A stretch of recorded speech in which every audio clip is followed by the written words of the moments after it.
사람 말이죠. 이 한때 음식책을 쓰겠다고 책을 팔러 다니는 백수 시절이 있었습니다. 그때 4년 전에. 그때 제가 그랬어요. 전 국민이 이 양반을 다시 부를 날이 있을 것이다. 전 국민의 교양 정치학 1타 강사가 됐어.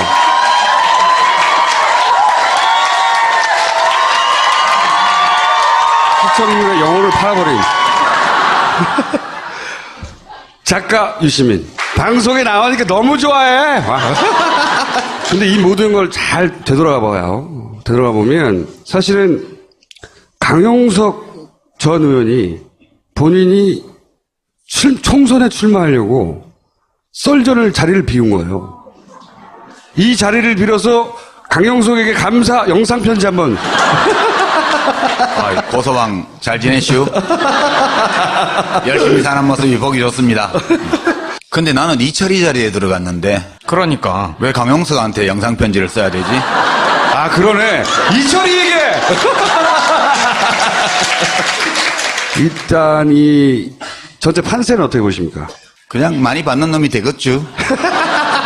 아까 말씀하셨지만 또 몸담고 있는 당이 서로 다르시잖아요. 비교적 그래도 어느 정도 예측할 수 있는 거는 홍준표 후보가 몇 퍼센트 정도 받을까? 그거는 어느 정도의 근거를 가지고 말할 수 있을 것 같아요. 어떤 근거에 의해서 얼마나 추정하십니까? 20% 플러스 마이너스 알파. 그게 박근혜 탄핵 반대 비율이거든. 그 알파를 또 특정을 해줘야지 20 플러스 마이너스 10 뭐 이러면은 그러니까 플러스 마이너스 얼마까지? 플러스 마이너스 알파는 5보다 작은 정수. 그럼 혹시 남은 기간 동안 변수가 될 만하다고 보는 사건이 있어요? 예를 들어서 뭐 김종인 바른당 SBS 뭐 등등등 중에? 없어요. 왜 나왔습니까? 아무 변수도 없고. 근데 SBS 보도권이 이게 추정컨대 어떤 내막과 어떤 연유로 이 시국에 이렇게 튀어나왔을까요? 그렇죠. 그게 그 뉴스 자체를 보면 제가 편집국의 데스크라면 내보낼 수 없는 내용이에요. 왜냐하면 그 정도의 특종을 터뜨렸으면 후속 보도를 할 수 있는 근거를 확보를 하고 그렇죠. 일보를 내보낸 거거든요. 근데 그 해수부 공무원의 주장을 뒷받침할 수 있는 어떤 증거도 없이 한 꼭지만 내보낸 거거든요. 그래서 아까 그 이해찬 의원께서 뭐 초보자 솜씨다. 근데 그 리포트 자체는 초보자의 솜씨인데 그게 어떻게 그냥 통과돼서 나갔을까? 이제 그 점을 좀 알아봐야 될 것 같아요. 노무현과 문재인의 장단을 가까이서 본 사람으로서 장점, 단점이라는 표현보다 개성이라고 하는 게 나을 것 같은데, 뭐, 똑같은 어떤 특성도 어떤 사람은 장점이라 그러고 어떤 사람은 단점이라 그러잖아요. 노무현 대통령 예전에 뭐, 별달고 미국 사람들 엉덩이에 숨어갖고 형님 뭐 어쩌고 이렇게 하는 발언 이런 거에 대해서 어떤 분들은 아주 서민적이고 실감 난다고 좋다고 하는 반면 어떤 사람들은 뭐 대통령답지 못한 막말이라고 그러고 관점에 따라 다른 거예요. 장단이라는 표현은. 그래서 저는 개성이라고 보는데요. 이제 바다에 비유를 하면 노무현 대통령은 명량이야, 명량. 울tur목 같아요. 그러니까 진도대교 밑에 바다.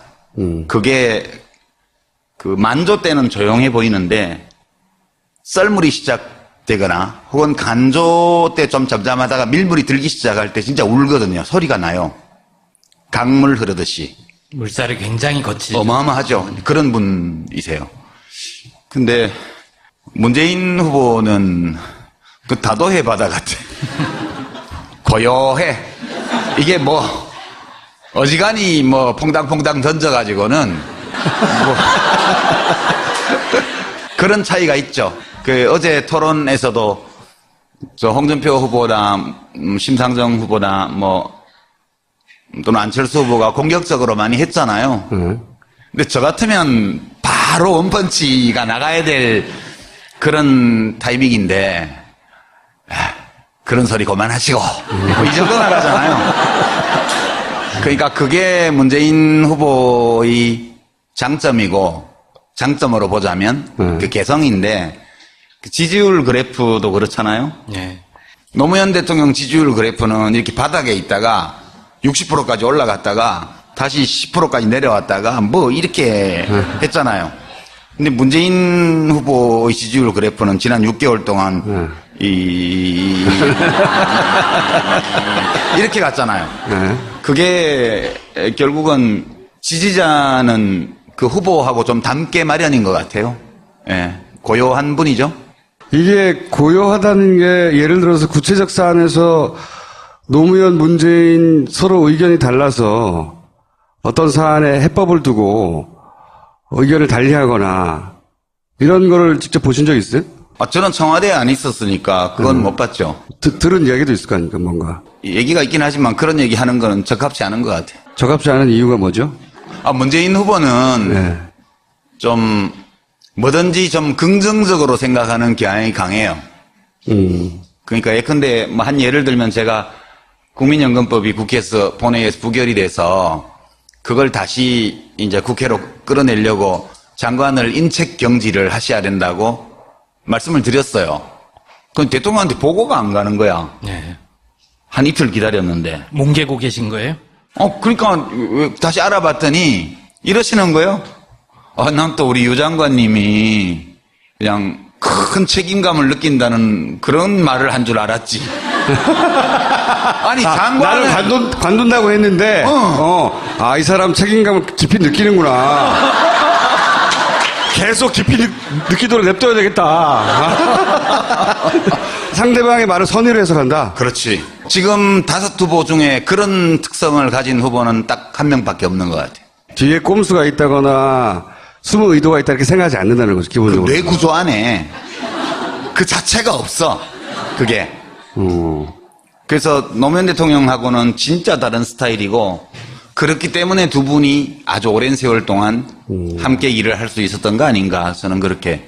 노무현 대통령은 그런 상대방의 꼼수를 잘 읽었던 사람이잖아요. 귀신같이 읽어져. 그건 뭐 다 읽어놓고도 모른 척 하시는 분이지만 때로는. 문재인은 대통령감이 됩니까? 보시기에? 되고도 남지.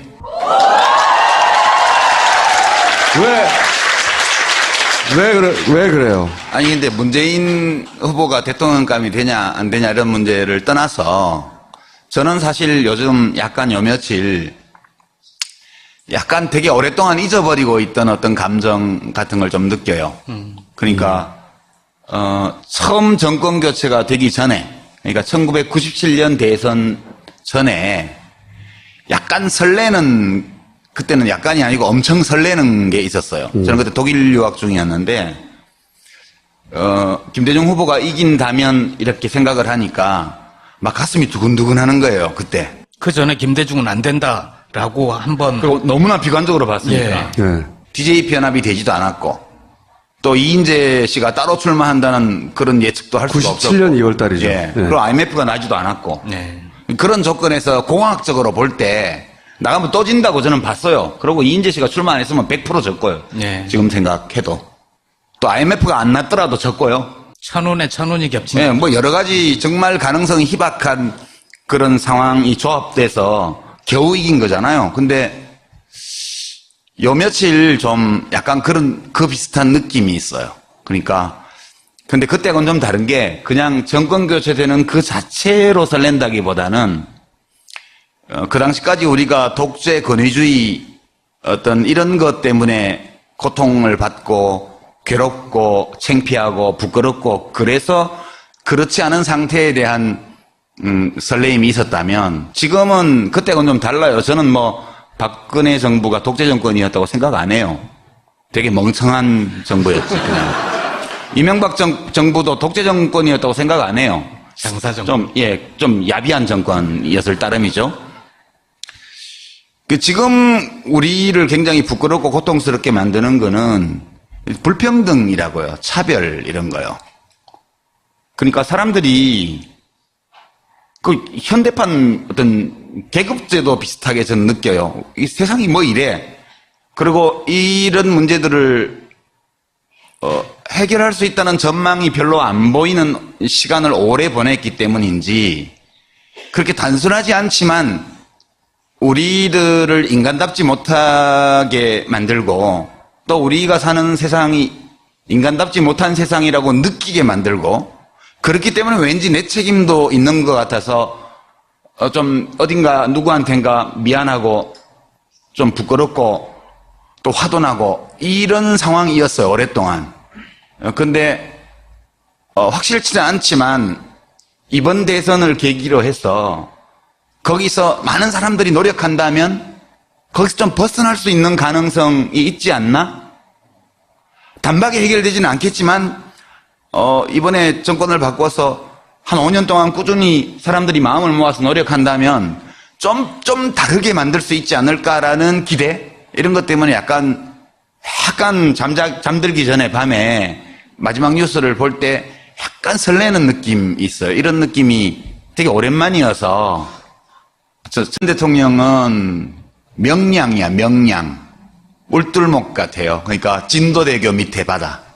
그게 그 만조 때는 조용해 보이는데 썰물이 시작되거나 혹은 간조 때 좀 잠잠하다가 밀물이 들기 시작할 때 진짜 울거든요. 소리가 나요. 강물 흐르듯이.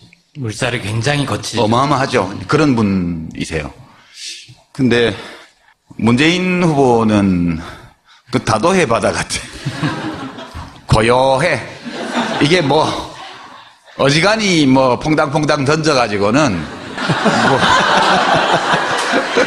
그런 차이가 있죠. 그 어제 토론에서도 저 홍준표 후보나 심상정 후보나 뭐 또는 안철수 후보가 공격적으로 많이 했잖아요. 근데 저 같으면 바로 원펀치가 나가야 될 초보자의 솜씨인데 그게 어떻게 그냥 통과돼서 나갔을까? 이제 그 점을 좀 알아봐야 될 것 같아요. 노무현과 문재인의 장단을 가까이서 본 사람으로서 장점, 단점이라는 표현보다 개성이라고 하는 게 나을 것 같은데 뭐 똑같은 어떤 특성도 어떤 사람은 장점이라 그러고 어떤 사람은 단점이라 그러잖아요. 노무현 대통령 예전에 뭐 별달고 미국 사람들 엉덩이에 숨어갖고 형님 뭐 어쩌고 이렇게 하는 발언 이런 거에 대해서 어떤 분들은 아주 서민적이고 실감난다고 좋다고 하는 반면 어떤 사람들은 뭐 대통령답지 못한 막말이라고 그러고 관점에 따라 다른 거예요. 장단이라는 표현은. 그래서 저는 개성이라고 보는데요. 이제 바다에 비유를 하면 노무현 사람 말이죠. 이 한때 음식책을 쓰겠다고 책을 팔러 다니는 백수 시절이 있었습니다. 네, 4년 전에. 그때 제가 그랬어요. 전 국민이 이 양반을 다시 부를 날이 있을 것이다. 전 국민의 교양 정치학 1타 강사가 됐어.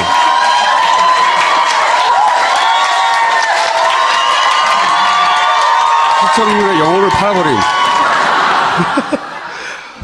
작가 유시민. 방송에 나오니까 너무 좋아해. 근데 이 모든 걸 잘 되돌아가 봐요. 되돌아가 보면 사실은 강용석 전 의원이 본인이 총선에 출마하려고 썰전을 자리를 비운 거예요. 이 자리를 빌어서 강용석에게 감사 영상편지 한번. 고소방 잘 지내시오?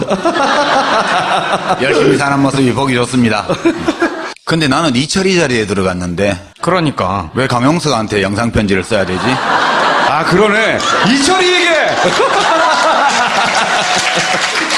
일단 이 전체 판세는 어떻게 보십니까? 그냥 많이 받는 놈이 되겠죠. 아까 말씀하셨지만 또 몸담고 있는 당이 서로 다르시잖아요. 비교적 그래도 어느 정도 예측할 수 있는 거는 홍준표 후보가 몇 퍼센트 정도 받을까? 그거는 어느 정도의 근거를 가지고 말할 수 있을 것 같아요. 어떤 근거에 의해서 얼마나 추정하십니까? 20% 플러스 마이너스 알파. 그게 박근혜 탄핵 반대 비율이거든. 그 알파를 또 특정을 해줘야지 20 플러스 마이너스 10 뭐 이러면은 너무 플러스 크잖아요. 마이너스 얼마까지? 플러스 마이너스 알파는 5보다 작은 정수. 그럼 혹시 남은 기간 동안 변수가 될 만하다고 보는 사건이 있어요? 예를 들어서 뭐 김종인 바른당 SBS 뭐 등등등 중에? 없어요. 왜 나왔습니까? 아무 변수도 없고. 근데 SBS 보도권이 이게 추정컨대 어떤 내막과 어떤 연유로 이 시국에 이렇게 튀어나왔을까요? 그렇죠. 그게 그 뉴스 자체를 보면 제가 편집국의 데스크라면 내보낼 수 없는 내용이에요. 왜냐하면 그 정도의 특종을 터뜨렸으면 후속 보도를 할 수 있는 근거를 확보를 하고 그렇죠. 일보를 내보낸 거거든요. 근데 그 해수부 공무원의 주장을 뒷받침할 수 있는 어떤 증거도 없이 한 꼭지만 내보낸 거거든요. 그래서 아까 그 이해찬 의원께서 뭐 초보자 솜씨다. 근데 그 리포트 자체는